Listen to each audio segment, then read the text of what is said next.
C'est bien. Donc, pour tous ceux qui sont présents, on va commencer par la lecture dans Apocalypse au chapitre 4 et on va lire à partir du verset 1 jusqu'à la fin du chapitre. Donc, je commence la lecture, puis ceux qui veulent lire, vous pouvez suivre. On va lire deux versets chacun. Deux versets chacun. Donc, on lit Apocalypse 4 au verset 1.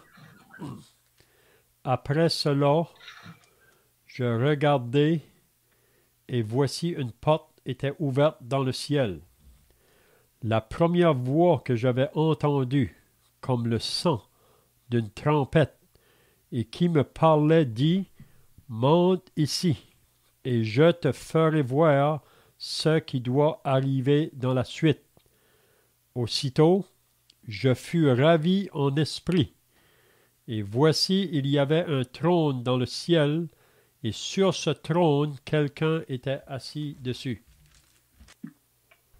Celui qui était assis avait l'aspect d'une pierre de jaspe et de sardoine, et le trône était environné d'un arc-en-ciel semblable à de l'émeraude. Autour du trône, je vis 24 trônes, et sur ces trônes, 24 vieillards assis, revêtus de vêtements blancs, et sur la couronne d'or. Du trône sortent des éclairs, des voix et des tonnerres. Devant le trône brûlent 7 lampes ardentes, qui sont les sept esprits de Dieu. Il y a encore devant le trône comme une mer de verre, semblable à du cristal. Au milieu du trône et autour du trône, il y a 4 êtres vivants remplis d'yeux devant et derrière. Le premier être vivant est semblable à un lion, le second être vivant est semblable à un veau, le troisième être vivant a la face d'un homme, et le quatrième être vivant est semblable à un aigle qui vole. Les 4 êtres vivants ont chacun 6 ailes, et ils sont remplis d'yeux tout autour et au-dedans. Ils ne cessent de dire jour et nuit, Saint, Saint, Saint est le Seigneur Dieu, le Tout-Puissant, qui était, qui est et qui vient. Quand les êtres vivants rendent gloire, honneur et action de grâce à celui qui est assis sur le trône, à celui qui vit au siècle des siècles. Les 24 vieillards se prosternent devant celui qui est assis sur le trône. Ils adorent celui qui vit au siècle des siècles.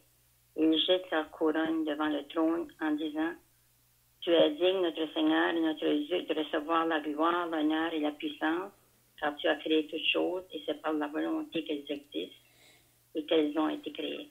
Amen. C'est bien. Donc, si vous étiez là la semaine passée, on avait regardé un peu le début du chapitre 4.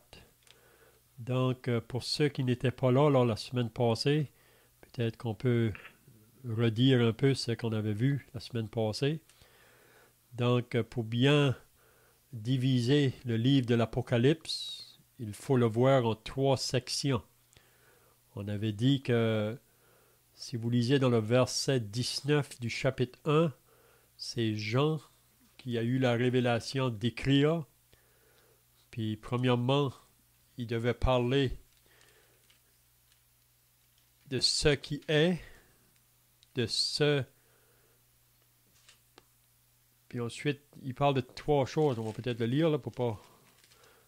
Apocalypse 1 et le verset 19, il dit « Écris donc les choses que tu as vues, et celles qui sont, et celles qui doivent arriver après elles. » Donc, les choses que tu as vues, ça c'est la première section, c'est le chapitre 1. Ce qui est, c'est la deuxième section, c'est le chapitre 2 et 3. Et celles qui doivent arriver après elles, ça c'est à partir du chapitre 4 jusqu'à la fin du livre de l'Apocalypse. Donc le livre de l'Apocalypse a été écrit pour nous dire qu'est-ce qui va arriver à la fin de l'histoire de l'humanité. C'est Jean, l'apôtre, c'est le dernier parmi les apôtres. Quand il a écrit ce livre, il y avait peut-être 15 ans. Puis si vous vous rappelez, Jean était mis sur une île, l'île de Patmos. Puis la raison qu'on l'a placé là, c'est parce que on veut le faire taire. On ne veut pas qu'il nous parle de Dieu ou de Jésus. Hein? Donc Jean était un frère qui se trouvait dans les assemblées en Asie, à Éphèse, mais la persécution est venue, donc il a été arrêté parce qu'il était un des responsables, là, puis on l'a porté sur cette île de Patmos. Puis c'est là, ça nous dit, le premier jour de la semaine, Jean était là seul, puis le Seigneur s'est révélé à lui.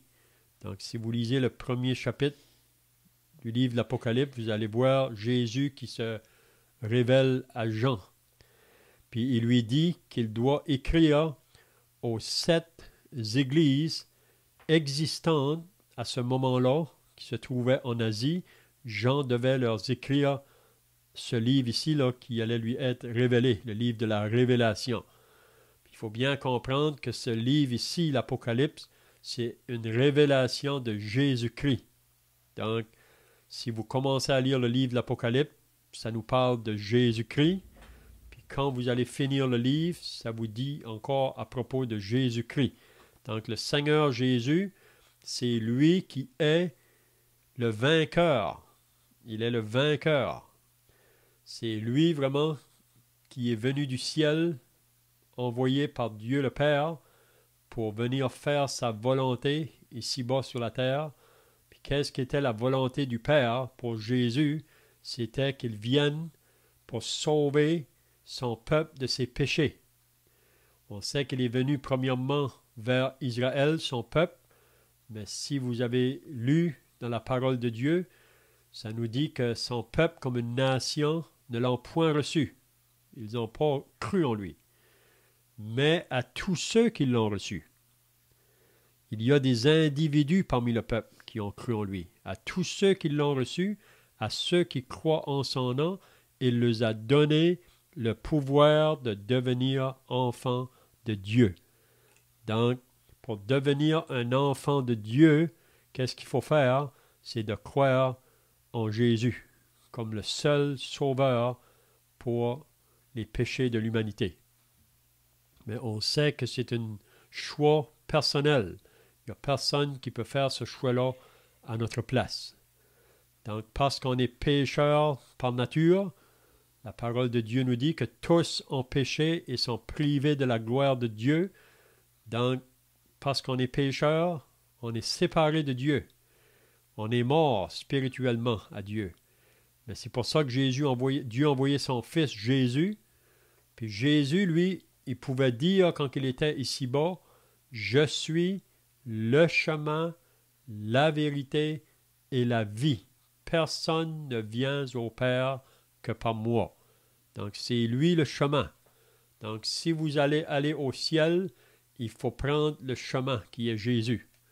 Si vous voulez aller au ciel, il faut vous prendre la vérité qui est Jésus. Si on veut aller au ciel, il faut prendre la vie qui est Jésus. Hein? On ne peut pas arriver à Dieu sans passer par lui. C'est lui le remède, c'est lui la provision. Donc, Jean annonçait ce message-là. Puis c'est la raison pourquoi il a été mis sur cette île-là, là, dans la persécution. Mais il devait écrire aux 7 églises. Puis les 7 églises, on a vu que ces églises-là, c'est Dieu qui les avait établies pour qu'ils portent un témoignage au monde autour d'eux. C'est la raison pourquoi qu'une église locale est établie dans une localité pour qu'elle porte témoignage. On avait vu que en écrivant à ces 7 églises, Jésus va leur parler d'une manière. Il y en a 5 que Jésus devra faire des reproches. Il y en a 2 qui n'ont aucun reproche. On avait vu ça dans les semaines passées. Là. On ne prendra pas le temps de parler de tout ça encore, mais probablement vous vous rappelez de ça. Donc, quand on arrive maintenant au chapitre 4 de l'Apocalypse, la mention de l'Église n'est plus mentionnée après ça. Il est mentionné vraiment au dernier chapitre de l'Apocalypse, mais c'est juste pour dire que l'Église vraiment attend Jésus qui vient. Mais qu'est-ce qu'on avait vu la semaine passée? C'est que maintenant, Jean, ça nous dit qu'il va regarder. Après cela, je regardai, et voici une porte était ouverte dans le ciel. Donc, Jean, en ayant les yeux vers le ciel, puis ça, c'est une bonne application pour chacun de nous aujourd'hui, dans les circonstances où que le monde se trouve présentement, il faut tourner nos yeux vers le ciel. Vous savez, le monde en général, leurs yeux sont à la terre. C'est pour ça que si vous lisez dans l'Apocalypse au chapitre 8, je pense, ou 9, il nous dit, c'est un aigle, un oiseau qui vole dans le ciel, puis il dit ces paroles ici, « Malheur, malheur, malheur aux habitants de la terre. » Donc, parce que l'homme aujourd'hui, à cause du péché, il est très loin de Dieu, il a pris son propre chemin, puis il ne vit seulement pour les choses de la terre. Il ne pense pas aux choses d'en haut. Donc, c'est la raison pourquoi que Dieu doit permettre des choses dans le monde pour que l'homme s'arrête. Et on lit dans le psaume 46 à la fin, là, « Arrêtez et sachez que je suis Dieu. » Donc, Dieu veut parler aux hommes. Mais ici, quand que Jean regarde en haut, il voit qu'il y a une porte qui est ouverte dans le ciel. Dans la parole de Dieu, on parle souvent de la porte. Si vous vous rappelez, là, Jésus a dit dans Matthieu chapitre 7 et le verset 13, il a lancé une invitation. Entrez par la porte étroite, car large est la porte, spacieux le chemin qui mène à la perdition. Il y en a beaucoup qui sont sur ce chemin-là. Mais étroite est la porte, resserrée le chemin qui mène à la vie. Il y en a peu qui les trouvent. Donc Jésus invite chaque personne d'entrer par la porte étroite. Parce que par nature, on est sur le chemin large. Puis c'est pour ça qu'il faut entrer dans cette porte étroite. Puis on lit bien dans l'évangile de Jean qui est la porte. Jésus a dit, « Je suis la porte. Si quelqu'un entre par moi, il sera sauvé. » Donc c'est Jésus la porte. Donc pour aller au ciel, donc, il faut venir à lui. Il faut croire en lui pour le recevoir comme Sauveur et Seigneur. Puis c'est de cette manière-là qu'on peut aller dans le ciel. Mais ici, Jean, il dit, « Voici une porte était ouverte dans le ciel. » Puis qu'est-ce qu'il dit? « La première voix que j'avais entendue. » Donc Jean, si vous allez au chapitre 1 de l'Apocalypse, il avait entendu la voix qu'il appelait. Et il s'est tourné en arrière pour voir qui ce qui lui parlait. Puis c'était cette même voix ici, là. Il dit, « La première voix que j'avais entendue, comme le son d'une trompette. » Donc, on peut dire que c'était une voix assez forte. C'était une voix qui était claire, qui n'était pas ambiguë. C'était une voix dont Jean allait bien comprendre. Vous savez, quand Dieu veut nous parler, il nous parle clairement. Et il n'y a pas d'ambigu. Quand Dieu nous dit, « Venez à moi, vous tous qui êtes fatigués et chargés, je vous donnerai du repos. » Donc, c'est des paroles dans lesquelles on peut s'appuyer dessus. Oui. Quand Jésus dit « Je suis la lumière du monde, celui qui me suit ne marchera pas dans les ténèbres. » On peut s'appuyer sur ces paroles. C'est des paroles vraies. C'est Jésus qui l'a dit.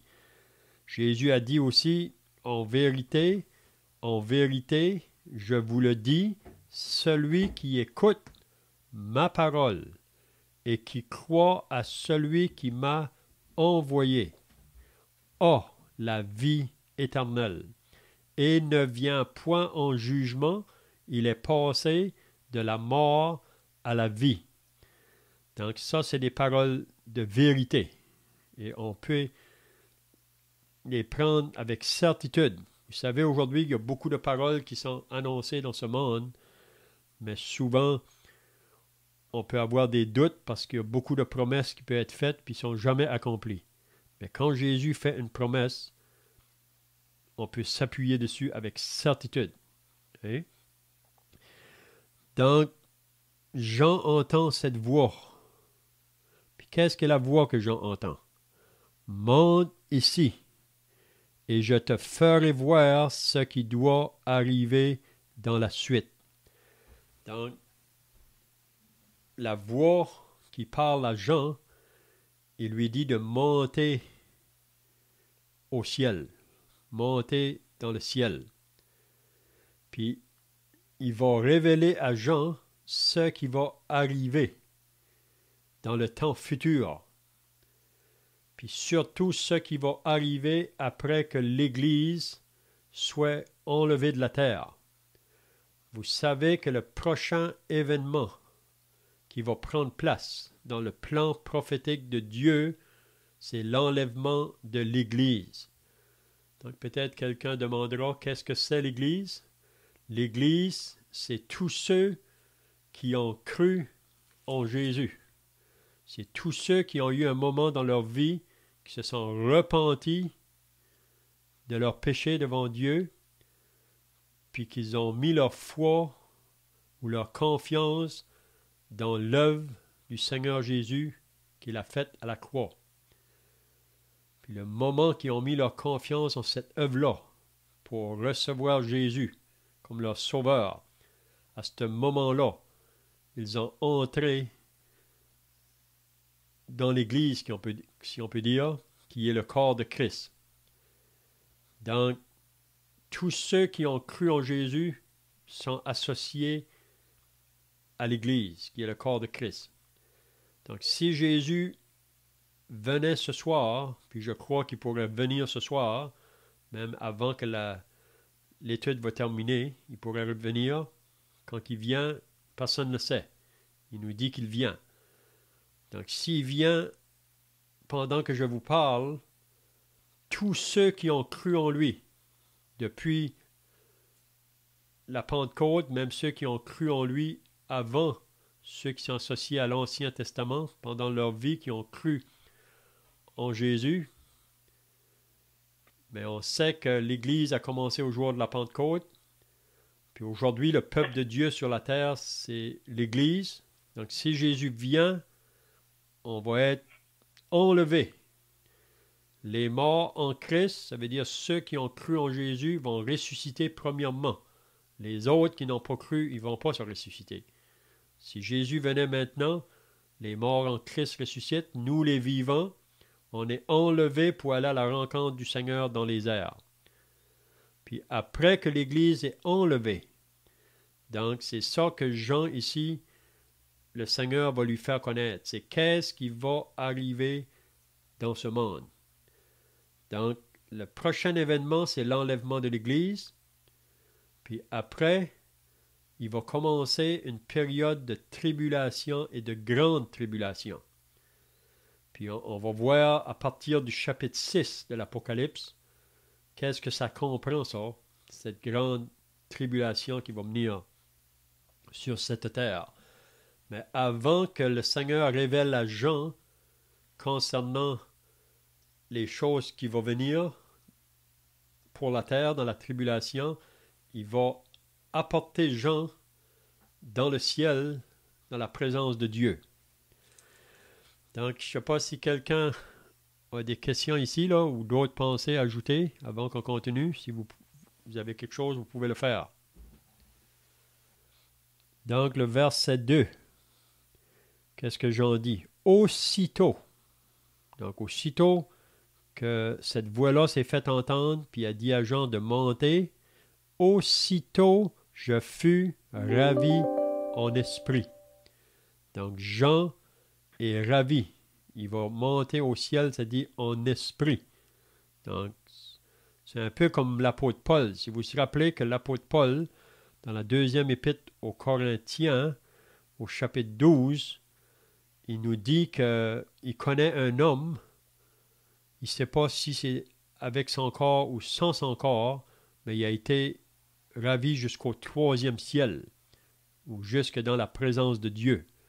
Puis si vous lisez 2 Corinthiens 12, vous allez bien comprendre que Paul parle de lui-même, l'homme qui a été amené dans le 3e ciel, puis ça nous dit qu'il a entendu des choses qu'il ne peut pas expliquer ça avec des paroles.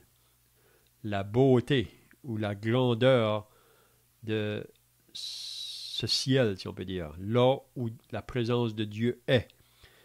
Donc on voit ici que Jean, c'est un peu comme l'apôtre Paul. Il est ravi en esprit. Puis qu'est-ce que ça nous dit? Et voici, il y avait un trône dans le ciel, et sur ce trône, quelqu'un était assis. Donc, si je vous demandais la question maintenant, qui vous pensez qui était assis sur le trône dans le ciel? C'était Dieu. C'est ça. C'est Dieu le Père, on pourrait dire. Vous savez qu'il y a 3 personnes en Dieu. Il y a un Dieu, mais il se manifeste en 3 personnes. Le Père, le Fils, le Saint-Esprit. Donc ici, quand Jean arrive dans le ciel, la première chose qu'il voit, c'est le trône de Dieu. Dieu est assis dessus. Donc une chose qu'on peut se réjouir, les chrétiens aujourd'hui, si le Seigneur devait venir nous chercher ce soir, la première chose qu'on verrait, on sait que premièrement, on va aller à la rencontre du Seigneur sous les nuées, puis ensuite, il va nous amener dans la présence de Dieu. Donc, la première chose qu'on verra quand on arrive au ciel, c'est le Dieu créateur. Hein? Le Dieu tout-puissant. Donc, on devrait nous réjouir, nous qui sommes sauvés, nous qui appartiennent au Seigneur, que la première chose qu'on verra quand on va arriver dans l'au-delà, dans le ciel, ça va être le trône de Dieu. Dieu sur son trône. Qu'est-ce qu'il dit à propos de cela? Jean ne dit pas beaucoup de paroles, mais il en dit assez pour nous faire comprendre que c'est un lieu magnifique ou un lieu d'une grande splendeur qu'on ne peut pas décrire probablement avec des paroles. Donc Jean nous dit simplement celui qui était assis. Donc celui qui était assis sur le trône, il avait l'aspect d'une pierre de jaspe et de sardoine. Et le trône était environné d'un arc-en-ciel semblable à de l'émeraude. Donc vous pouvez vous faire une imagination là. Qu'est-ce que Jean a vu, puis comment il le décrit. Donc, comment est-ce qu'on pourrait voir que Jean nous décrit ici ce qu'il a vu là? Est-ce que quelqu'un peut dire en parole, là, avec quelques pensées, qu'est-ce que ça peut nous faire comprendre sur qu'est-ce que Jean a vu ici là? Il ne faut pas être gêné si vous avez des pensées. Je vois que plusieurs sont mute, là, mais si vous voulez parler, il ne faut pas oublier d'enlever votre mute parce qu'on n'entendra pas. Mais si vous voulez, vous pourrez faire la recherche vous-même. Quand il dit celui qui était assis avec l'aspect d'une pierre de jaspe, avait l'aspect d'une pierre de jaspe. Donc vous savez que la pierre de jaspe et de sardoine, ça représente vraiment le diamant. Hein? Puis ça nous dit aussi que et le trône était environné d'un arc-en-ciel. Vous savez qu'est-ce que c'est un arc-en-ciel? Est-ce qu'on sait combien de couleurs est dans l'arc-en-ciel? Est-ce que quelqu'un peut dire combien de couleurs se trouvent dans l'arc-en-ciel? 7 couleurs. 7 couleurs, c'est ça. Donc vous pouvez vous imaginer là les pierres de jaspe et de sardoine qui est comme le diamant, puis l'arc-en-ciel qui amène plusieurs lumières Donc, la beauté de ce lieu que Jean a vu. Oui. Puis vous vous rappelez que l'arc-en-ciel, peut-être je peux vous demander la question, où est-ce la première fois que l'arc-en-ciel a été vu dans le ciel? Quand est-ce que cet arc-en-ciel a été vu la première fois dans le ciel? Quelqu'un peut dire? Après le déluge. C'est ça, après le déluge. Puis qu'est-ce que ça comprenait, ça, cet arc-en-ciel-là, qui a été manifesté dans le ciel? Pourquoi que ça a été fait parmi? C'était la promesse de Dieu qu'il n'allait plus jamais détruire la terre par les eaux. C'est ça. Donc, c'était un signe d'alliance, si on peut dire, que Dieu faisait à Noé. C'est juste après que Noé est sorti de l'arche, cet arc-en-ciel-là a apparu dans la nuit. Puis vous savez encore aujourd'hui, après une grande orage de pluie qui vient sur la terre, souvent l'arc-en-ciel se fait montrer. Puis c'est aussi après que le déluge avait passé là.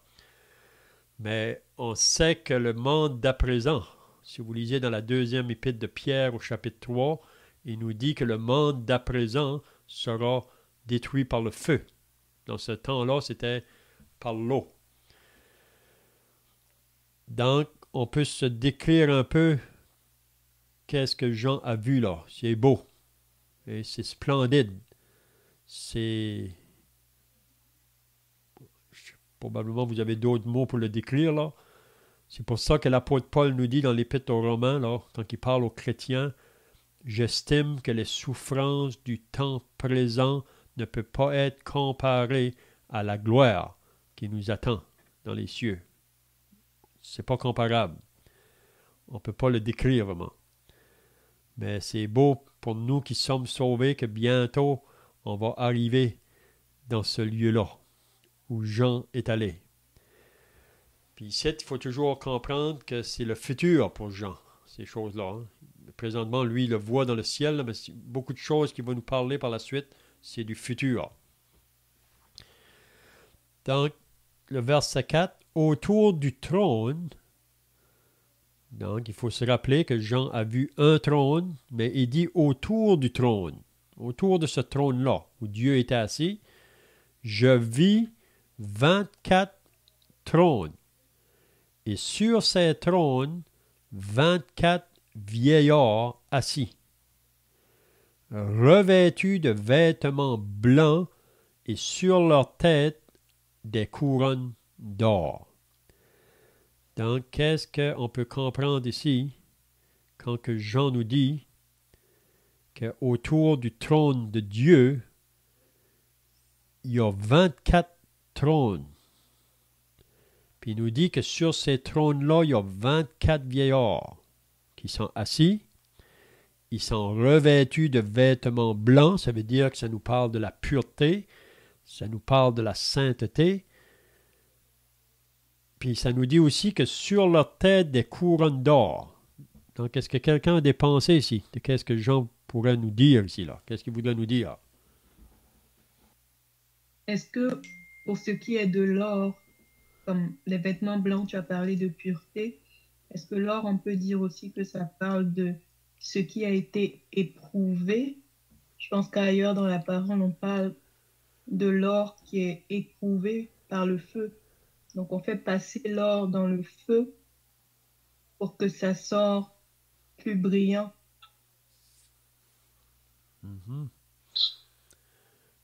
C'est ça. Donc ici, c'est possible que les 24 vieillards nous représentent l'Église. Vous savez, quand que Jean a entendu monte ici, là, ça c'est une figure de l'Église ou l'enlèvement de l'Église. Donc, vous vous rappelez que le 12, ça représente, le chiffre 12, c'est le gouvernement. Puis on sait que dans l'Ancien Testament, il y avait les 12 fils d'Israël. Puis dans le Nouveau, il y a les 12 apôtres. Donc, on dit que ici, Jean voit là, ces 24 vieillards-là qui sont assis, qui représenteraient vraiment l'Église. Puis, ils sont revêtus de vêtements blancs. Comment est-ce que cela a été fait? C'est par le sang de Jésus, vraiment. c'est parce qu'ils ont reçu Christ comme sauveur. Puis vous savez que le moment qu'on reçoit Christ comme sauveur, le sang de Jésus nous purifie de tout péché. Puis ça nous dit qu'après qu'une personne a cru en Jésus, que devant Dieu, on est blanc, plus blanc que la neige. Parce que Dieu nous voit au travers son Fils. Hein? Puis aussi, vous vous rappelez que si on lirait dans Matthieu au chapitre 19, peut-être qu'on va le lire là, Matthieu au chapitre 19. Matthieu au chapitre 19. Puis je vais demander à quelqu'un de lire.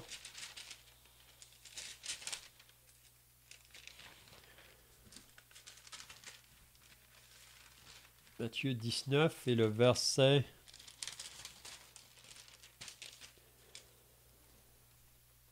à partir du verset 27 jusqu'au verset 30, si quelqu'un veut le lire. Pierre, prenant la parole, lui dit, « Voici, nous avons tout quitté, et nous t'avons suivi. Qu'en sera-t-il pour nous ?» Jésus lui répondit, « Je vous le dis en vérité, quand le Fils de l'homme, au renouvellement de toutes choses, sera assis sur le trône de sa gloire, vous qui m'avez suivi, vous serez de même assis sur 12 trônes et vous jugerez les 12 tribus d'Israël. Et quiconque aura quitté à cause de mon nom ses frères ou ses sœurs ou son père ou sa mère ou sa femme ou ses enfants ou ses terres ou ses maisons, recevra le centuple et héritera la vie éternelle. Plusieurs des premiers seront les derniers, et plusieurs des derniers seront les premiers. Amen. Donc ici, on voit ce que Jésus dit à Pierre, parce que Pierre lui a dit, Seigneur, nous, on a tout quitté pour te suivre. Vous savez que les apôtres, quand Jésus les a appelés, ils ont été prêts à tout quitter. Et père, mère, enfant, terre, ils ont été prêts à tout quitter. Vous savez que Jésus a dit, si quelqu'un veut être mon disciple, qu'il renonce premièrement à lui-même, qu'il se charge de sa croix et qu'il me suive. Car celui qui voudra sauver sa vie va la perdre, mais celui qui la perdra à cause de moi la trouvera.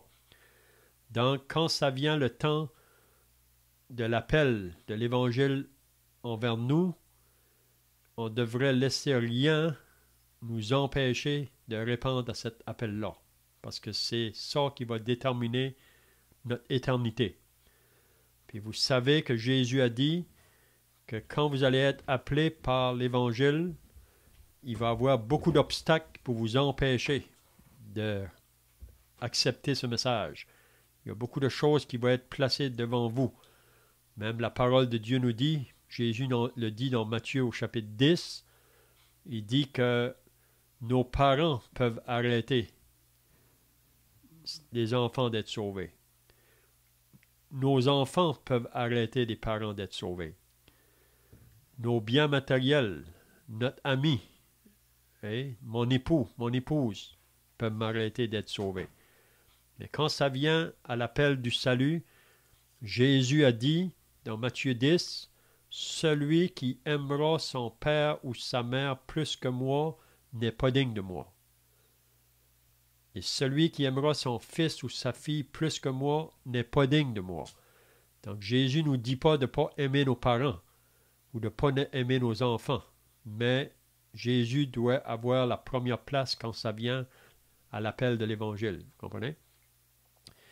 Donc, la raison que j'ai voulu dire ici, il parle de 12 trônes, puis Jésus promet à ses apôtres qu'il a appelés, excepté un qui va trahir Jésus. Vous vous rappelez qu'il y a un parmi les apôtres qui l'a trahi. C'était afin que les Écritures s'accomplissent. Mais les apôtres vont avoir une place spéciale dans le ciel. Puis c'est ça qui nous dit qu'il sera assis sur 12 trônes. Donc probablement, ça nous parle ici, parce qu'on sait que les apôtres sont le fondement de l'Église. Les apôtres et les prophètes, donc ils sont le fondement. Donc ici, on pourrait voir donc un portrait de l'Église dans les 24 vieillards. Puis aussi, il faut remarquer que sur leur tête, des couronnes d'or. Vous savez que Jésus promet des récompenses à ceux qui vont croire en lui, puis qui vont vivre une vie de fidélité pour lui. Il promet des couronnes. Puis il y a plusieurs couronnes dans la Bible qui nous est mentionné, qui vont être données au tribunal de Christ pour ceux qui auront été fidèles dans la course. Donc ici, on voit donc un portrait de l'Église, puis aussi concernant ces couronnes qui sont données là, qui vont être sur leur tête. Donc on va terminer avec le verset 5. Il dit du trône, donc du trône, là où Dieu est assis, qu'est-ce que ça dit? Il sort des éclairs, des voix de tonnerre. Devant le trône brûlent 7 lampes ardentes qui sont les 7 esprits de Dieu. Donc, qu'est-ce qu'on peut comprendre quand il dit du trône, il sort des éclairs et des voix de tonnerre? Qu'est-ce qu'on peut comprendre là? Mais à 5 reprises, ces paroles-là sont mentionnées dans le livre de l'Apocalypse. Puis si vous vous rappelez, quand que Dieu s'est manifesté là, sur la montagne du Sinaï, à son peuple qui se trouvait en bas de la montagne, puis Moïse qui était là en haut sur la montagne, Dieu s'est manifesté vers ce peuple par des éclairs, des coups de tonnerre, des grands bruits. Puis ça, qu'est-ce que ça nous révèle? C'est le Dieu qui est tout-puissant, puis c'est le Dieu que si on refuse de se repentir puis de croire en lui, qui devra juger. Si vous voulez, on va aller dans l'Apocalypse au chapitre 8. Puis on va terminer avec ces versets ici. Là. Apocalypse au chapitre 8. Si quelqu'un veut le lire, le verset 5 d'Apocalypse au chapitre 8. Et l'ange prit l'encensoir, le remplit du feu de l'autel et le jeta sur la terre. Il y eut des voix. C'est-tu le verset 5? Oui, oui. Excuse.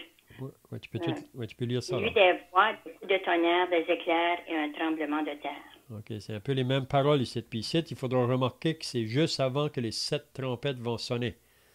Donc, Apocalypse 4, c'est juste avant que les 6 sceaux vont être ouverts. Il nous parle de ça, là, des éclairs. Hein? On va aller maintenant à Apocalypse 11. Apocalypse 11. Et si quelqu'un veut lire le verset 19. Et le temple de Dieu dans le ciel fut ouvert, et l'arche de son alliance apparut dans son temple. Il y eut des éclairs, des voix de tonnerre, un tremblement de terre et une forte grêle. Maintenant, on va à Apocalypse 16.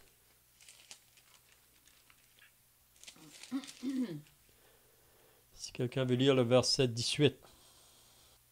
Et il y eut des éclairs, des voix de tonnerre et un grand tremblement de terre, tel qu'il n'y avait jamais eu depuis que l'homme est sur la terre, un aussi grand tremblement. C'est ça. Ici, là, il faut bien souligner que c'est les 7, si vous lisez le chapitre 16, là, c'est les 7 dernières coupes de la colère de Dieu qui vont tomber sur la terre. Puis ici, là, si vous lisez le verset 17, il parle de la 7e qui versa sa coupe. Puis c'est ça qu'il nous dit là. Donc, ça nous parle vraiment du jugement de Dieu. Et quand que Dieu parle concernant des éclairs, des coups de tonnerre, c'est parce que Dieu, ici dans le livre de l'Apocalypse, il se présente comme le Dieu qui va juger. Donc, notre temps est terminé. Donc, s'il n'y a pas de questions ou s'il n'y a pas d'autres choses à ajouter, on va terminer par la prière. Puis ensuite, on pourra chanter un cantique